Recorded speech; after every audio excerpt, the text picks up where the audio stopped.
Gog and Magog and the War of Asgard, Part 2. The home where Thiasse lived now was in Jotunheim, a land inhabited by giants. This region was separated from Midgard by the great river Ocean, and lay between Asgard and the lower world. Gods pronounced in favor of the dwarves. Thiasse came here and shut him up in a grim stone castle where he spent most of his time making weapons used against his foes. All my research points to the Tanais being Asgard, and so the lower world be somewhere down, lower world, and you get Turkey, Syria, Iraq, and the whole Christian area. His dwelling was near the sea, the Black Sea, and rose like jagged mountains amid gray rocks of the coast. A few stunted trees and bushes clung to crevices in the rocks, and in the valleys were scanty patches of coarse grass. A dull twilight reigned always, and hung over a leaden sky. So it should be somewhere in this area, lower world, across the sea, etc. Odin, in the dim distance, he could see mountains and castles of Jotunheim. In a moment, two specks could be seen in the north. The advancing birds, Signs of Weakness, stood there, looked older. And basically it said, bird fall down, dead, in Asgard. And that is about the view that they would be looking at. Another is the Gosforth Cross. Little tall cross next to a church, symbol of the Viking Age, and you can see there's some kind of inscriptions. Those carvings depict Germanic mythological figures and various scenes from mythology, mostly Ragnarok. Happened at the time of Christianity. Scene is depicted that's well-known final fate of Loki in mythology. Why would you have Loki on a cross in the first place? But, okay. Another one, Loki's kid, Fenrir, killing Odin in the Battle of Ragnarok, depicting Thor and Jormungandr before Ragnarok. Jormungandr being another one of Loki's children. They tried to get an image of all of the inscription.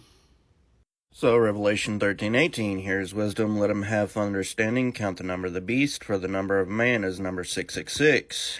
But it separates it. His number is 666. So why do the separation right there?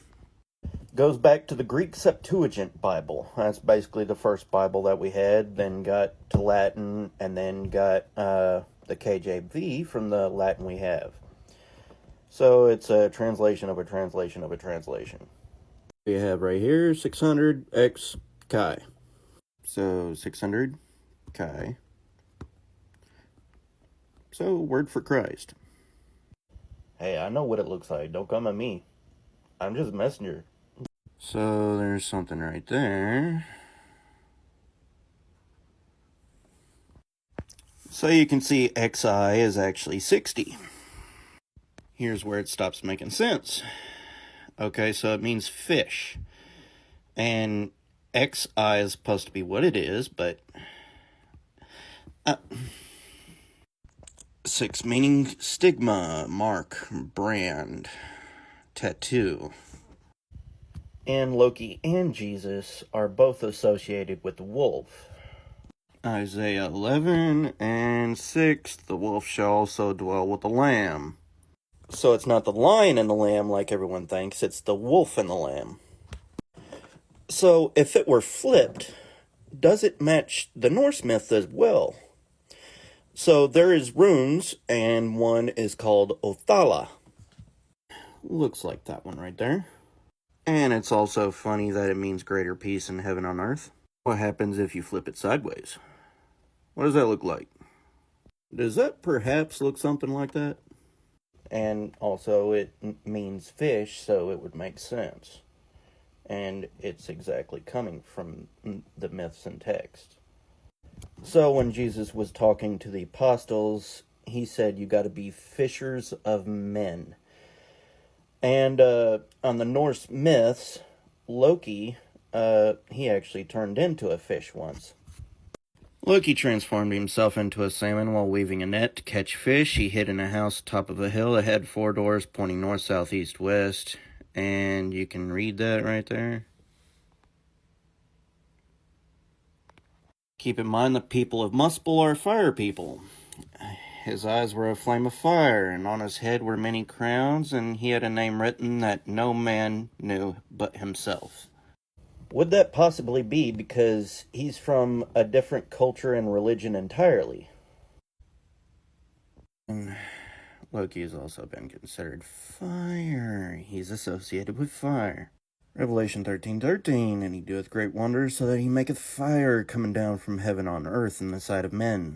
So now you're starting to get why it's saying the false prophet, because it appears just like him, or it's him himself, I'm not sure, but it's saying that this is actually Loki.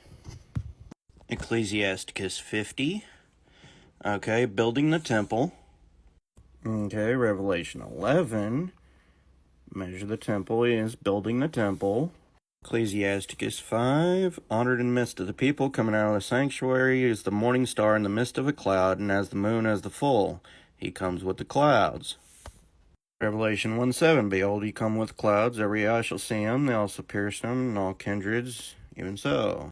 Ecclesiasticus 7, as sunshine and pine, with a rainbow giving light in the bright cloud.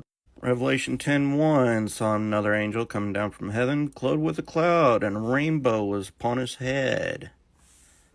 Ecclesiasticus says, fire and incense in the censer, and a vessel of beaten gold, set with all manner of precious stones. Revelation 8:3, had another angel come and stood at the altar, given a golden censer, much incense. Ecclesiasticus 13, oblations in their hands. Strong's, oblation that's offered, offering, okay, a sacrificial present. Matthew 24:15, therefore see the abomination of desolation spoken of by Daniel. Ecclesiasticus 11, put on the robe of honor, clothed with glory, went up to the holy altar and made the garment honorable, took the portions out of the priest's hands, stood by the hearth of the altar, compassed about as a young cedar, palm trees. Matthew 4:5, devil take him up to the holy city and set upon a pinnacle of the temple. Pinnacle meaning a little wing, a throne, like the Ark of the Covenant. Okay, so turgeon, pinnacle, winglet, top corner, pointed extremity, top of the temple in Jerusalem. Ecclesiasticus 16, shouted sons of Aaron and sounded silver trumpets. Revelation 8:7, first angel sounded, fall of hail and fire mingled with blood. They were cast upon the earth, and third part of trees was burned up, and the grass was burned up.